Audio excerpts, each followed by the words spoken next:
राजा विक्रमादित्य अक्सर रात में वेश बदलकर अपनी प्रजा के हालात जानने निकलते थे।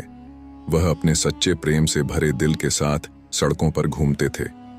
एक रात जब वह अमृत बेला में घूमते हुए शहर के चक्कर लगा रहे थे, उन्होंने देखा कि एक युवा लकड़हारा एक पेड़ पर चढ़ रहा है। उसकी आंखों में जीवन की आशा और मेहनत की चमक थी, लेकिन तभी अचानक एक भयंकर भालू उस पेड़ पर चढ़ने लगा। राजा ने आश्चर्य से देखा कि भालू कैसे उस पेड़ पर चढ़ रहा है, क्योंकि यह आमतौर पर भालू की आदत नहीं होती। युवा लकड़हारे ने जब भालू को देखा तो उसकी धड़कनें तेज हो गईं।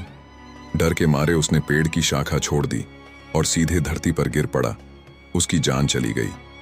वहीं भालू ने पेड़ से नीचे उतरते ही अपनी असली पहचान बदल ली और एक खूबसूरत लड़की का रूप धारण कर लिया। राजा विक्रमादित्य दूर से यह नजारा देख रहे थे। उनका मन जिज्ञासा से भर गया।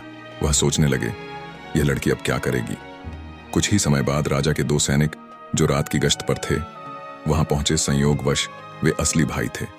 छोटे भाई की नजर जब उस खूबसूरत लड़की पर पड़ी तो उसने बड़े भाई से कहा, भाई देखो कितनी सुंदर लड़की बैठी है, मुझे तो शादी करनी है। बड़े भाई ने कहा, नहीं, जब तक मैं हूं तुम मुझसे शादी नहीं कर सकते, मुझे पहले उसका हाथ मांगना चाहिए। छोटे भाई ने तुरंत विरोध किया, मैंने उसे पहले देखा है, इसलिए मैं उससे शादी करूंगा। दोनों भाइयों के बीच बहस बढ़ गई। अंततः बड़े भाई ने सुझाव दिया, हम क्यों ना उससे पूछें, जो भी उसे पसंद आएगा वह उससे शादी कर लेगा। जब दोनों भाई उस खूबसूरत लड़की के पास पहुंचे, बड़े भाई ने पूछा, हे सुंदरी, तुम कौन हो और यहां क्या कर रही हो।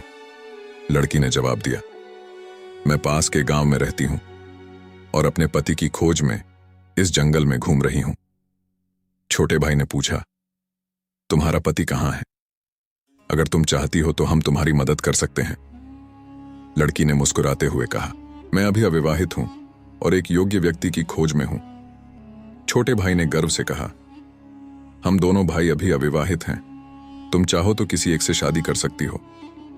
लड़की ने एक शर्त रखी, मैं उससे ही शादी करूंगी जो तुम दोनों में से सबसे बहादुर और शक्तिशाली होगा। यह सुनकर दोनों भाइयों में लड़ाई शुरू हो गई। अपनी बहादुरी साबित करने के लिए उन्होंने अपनी तलवारें निकाली और एक दूसरे को घातक चोटें पहुंचाईं। अंततः दोनों भाइयों ने एक दूसरे को मार डाला और लड़की ने खौफनाक तरीके से हंसते हुए एक दिशा में चलना शुरू किया।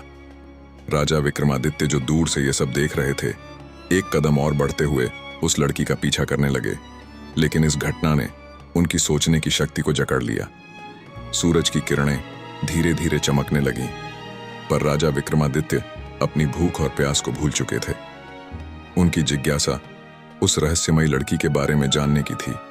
लगभग 200 कदम चलने के बाद राजा विक्रमादित्य की आंखें फिर से चौंधी आ गईं। अब उस खूबसूरत लड़की ने अपना रूप बदलकर एक जहरीले नाग का रूप धारण कर लिया। वह नाग तेजी से आगे बढ़ा। नाग ने एक नदी के किनारे पहुंचकर कुछ क्षण रुका और फिर अचानक नदी में कूद गया। राजा विक्रमादित्य उस किनारे पर खड़े होकर यह सब देख रहे थे। थोड़ी ही देर में नाग ने एक नाव पर छलांग लगा दी, जिसमें लगभग 20 से 25 लोग सवार थे। जैसे ही नाग ने नाव में प्रवेश किया, वहां अफरा तफरी मच गई। लोग अपनी जान बचाने के लिए नदी में कूद पड़े। जो तैरना जानते थे वे तैर कर किनारे तक पहुंच गए और जो नहीं जानते थे वे डूबकर मर गए।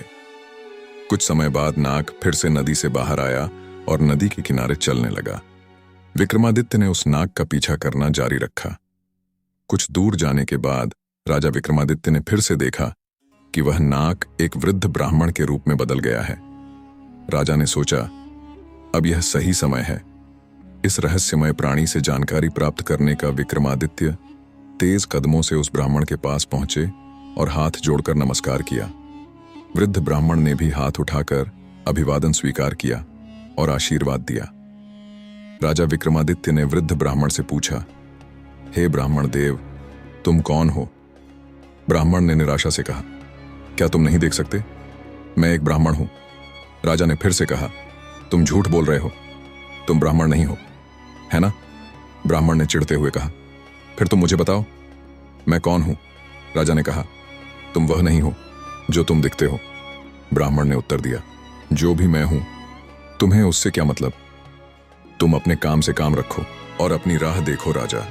विक्रमादित्य ने दृढ़ता से कहा, मैं तुम्हें बिना सच जाने नहीं छोड़ सकता, तुम्हें सच बताना ही होगा।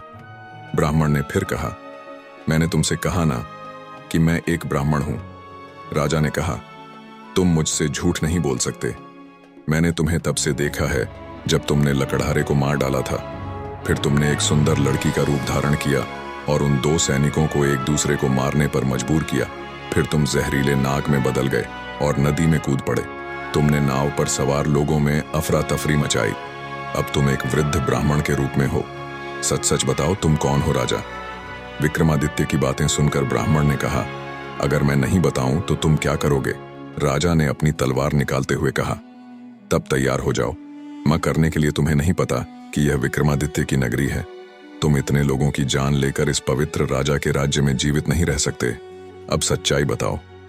ब्राह्मण ने राजा की इस प्रशंसा पर जोर से हंसते हुए कहा, मुझे पता है कि यह शहर सम्राट विक्रमादित्य का है और तुम वही विश्व प्रसिद्ध सम्राट हो।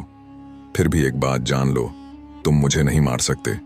एक दिन आएगा जब मैं तुम्हें मरने पर मजबूर कर दूंगा। राजा विक्रमादित्य उसकी बातों को सोचने लगे। जो इस भेष में भी मुझे पहचानता है वह साधारण व्यक्ति नहीं हो सकता। फिर उन्होंने थोड़ी विनम्र दिखाई और कहा, अब जब तुमने मुझे पहचान लिया है, कृपया मुझे बताओ कि तुम सच में कौन हो। ब्राह्मण ने कहा, तुम एक राजा हो और राजहट पर अड़े हुए हो, इसलिए मुझे तुम्हें सारी बातें बतानी पड़ेगी। मगर तुम मेरी बातों में विश्वास नहीं करोगे, इसीलिए सबसे पहले मुझे तुम्हें बताना होगा कि मैं कौन हूं। तो हे राजा, ब्राह्मण ने कहना शुरू किया, अब ध्यान से सुनो कि मैं कौन हूं और तुम्हारी राजधानी में क्यों आया हूं। मेरा नाम काल है। तुम जानते हो कि इस दुनिया में जन्म लेने वाले सभी जीवों की मृत्यु निश्चित है, इसलिए इस भूमि को मृत्यु लोक भी कहा जाता है।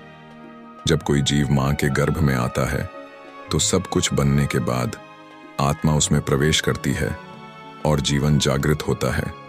इसी समय उसके मृत्यु का समय, स्थान और परिस्थितियां भी सृष्टिकर्ता द्वारा निर्धारित की जाती हैं। हे राजा, ब्राह्मण ने आगे कहा, तुम जानते हो कि चित्रगुप्त हर जीव की जीवन और मृत्यु का रिकॉर्ड रखते हैं। जब किसी जीव की मृत्यु का समय आता है तो वह धर्मराज को सूचित करते हैं। अब चूंकि सभी जीवों की मृत्यु और मुक्ति का विभाग भगवान शिव के पास है, इसलिए धर्मराज भगवान शिव से अनुमति मांगते हैं कि उस जीव को मृत्यु दी जाए। जब भगवान शिव अनुमति देते हैं तो धर्मराज मुझसे यानी काल से कहते हैं कि जाओ और उस व्यक्ति की जान ले लो, तब मैं इस मृत्यु लोक में आता हूं। ब्राह्मण ने अपनी बातें जारी रखी। मुझे पता होता है कि कौन जीव कब, कहां और किन परिस्थितियों में मरेगा। मैं उस जीव को निश्चित स्थान पर निश्चित समय पर पहुंचाता हूं जहां उसकी मृत्यु लिखी गई होती है। मैं वही परिस्थितियां और स्थिति बनाता हूं। हे राजा, ब्राह्मण ने कहा, मैंने उस लकड़हारे को नहीं मारा। राजा विक्रमादित्य ने कहा, तुम फिर से झूठ बोल रहे हो। मैंने अपनी आंखों से देखा कि तुम उस लकड़हारे की मृत्यु का कारण बने। ब्राह्मण ने कहा, बिल्कुल, मैं कारण बनता हूं, लेकिन भौतिक लोग सोचते हैं कि लकड़हारा पेड़ से गिरकर मर गया और फिर मुझे धर्मराज के आदेश का पालन करना होता है। उसकी मृत्यु पेड़ से गिरने के कारण लिखी गई थी, इसलिए मैंने एक रूप धारण किया और वही परिस्थितियां उत्पन्न की ताकि वह उस घटना का शिकार हो जाए। सोचो, ब्राह्मण ने समझाया, अगर मैं असली ऋच होता तो क्या वह कभी पेड़ पर चढ़ पाता? वह कभी नहीं चढ़ सकता था, लेकिन मैं वहां था और मेरे लिए कुछ भी असंभव नहीं है। अगर हम उन सैनिक भाइयों की बात करें तो मैंने उन्हें भी नहीं मारा, क्योंकि उनकी मृत्यु एक दूसरे के हाथों लिखी गई थी। इसलिए मैंने उनके लिए एक सुंदर लड़की का रूप धारण किया। नाव में जो कुछ लोगों की मृत्यु डूबने के कारण हुई, उनकी मृत्यु भी इसी तरह लिखी गई थी। इसके लिए मुझे भयानक नाग का रूप धारण करना पड़ा और उस नाव में जाना पड़ा। ब्राह्मण ने राजा की ओर देखा और कहा, हे राजा, मुझे लगता है कि अब तुम समझ गए होगे कि मैं कौन हूं और क्यों आया हूं, और तुमने यह भी समझ लिया होगा कि समय, स्थान और परिस्थितियों का भौतिक जीवन में कितना महत्वपूर्ण रोल होता है। राजा विक्रमादित्य ने काल के रूप में उपस्थित बूढ़े ब्राह्मण की बातें ध्यान से सुनी और उनके चेहरे पर गंभीरता छा गई। काल ने कहा, हे राजा, अब मैं जा रहा हूं। राजा विक्रमादित्य ने विनम्रता से कहा, हे कालदेव, आपने मुझे बहुत अच्छी जानकारी दी है, जिसके लिए मैं आपका धन्यवाद करता हूं। कृपया जाने से पहले मेरा एक और सवाल का जवाब दें। काल ने कहा, पूछो, जो भी पूछना है जल्दी पूछो, क्योंकि मेरे पास यहां रहने का ज्यादा समय नहीं है। राजा ने पूछा, कृपया बताएं कब और कहां और कैसे मेरी मृत्यु होगी। कालदेव ने उत्तर दिया, हे राजेंद्र, मैं तुम्हें बता सकता हूं कि तुम कहां और कैसे मरोगे, लेकिन कब मरोगे यह नहीं बता सकता। राजा विक्रमादित्य ने आश्चर्य से पूछा, हे कालदेव, मृत्यु का समय बताने में तुम्हारी क्या आपत्ति है। काल ने गंभीरता से कहा, हे राजा, अगर मैं तुम्हें समय पहले से बता दूं तो तुम इसी पल से चिंता करने लगोगे, और तुम जानते हो चिंता चिता के समान होती है। अब भी तुम्हें अपने शासन में कई शुभ कार्य करने हैं और लोगों के कल्याण के लिए महान कार्य करने हैं। राजा विक्रमादित्य ने संतोष से कहा, ठीक है, अगर समय नहीं बता सकते तो कम से कम मुझे बताएं कि मैं कहां और कैसे मारा जाऊंगा। काल ने कहा, सुनो राजन, तुम्हारी मृत्यु तुम्हारे अपने महल में सीढ़ियों से फिसल कर होगी।